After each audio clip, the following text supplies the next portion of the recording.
প্রতি বছর ঈদ যাত্রায় উত্তরবঙ্গের বাসিন্দাদের দীর্ঘ সময় যানজটে আটকা পড়তে হয় সিরাজগঞ্জে।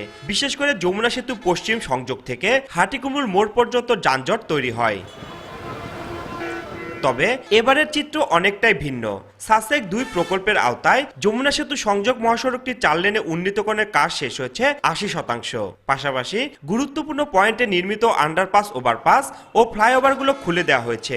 একই সঙ্গে ঈদের আগে খুলে দেওয়া হবে হাটিকুমরুল ইন্টারচেঞ্জের বগুড়া ও পাবনামুখী 2টি সার্ভিস লেন।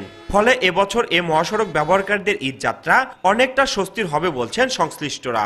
এই 2টা লাইনও যদি খুলে দেয় তাহলে আমরা আশা করছি এবার ঈদ যাত্রায় এই হাটিকুমরুল গোল চত্বরে আর কোনো যানজট হবে না।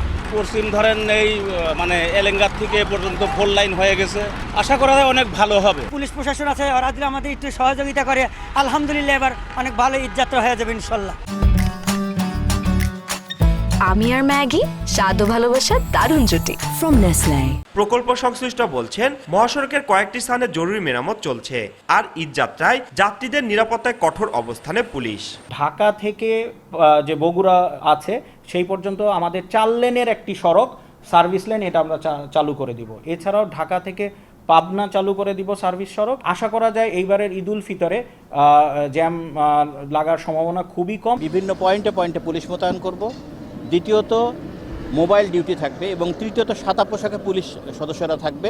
তারা জনগণ এবং নিরাপত্তা নিশ্চিত করার পাশাপাশি গোয়েন্দা তথ্য সংগ্রহ করবে। যমুনা সেতু পশ্চিম সংযোগ মহাসড়ক দিয়ে প্রতিদিন উত্তর ও দক্ষিণবঙ্গের 22 জেলার যানবাহন চলাচল করে।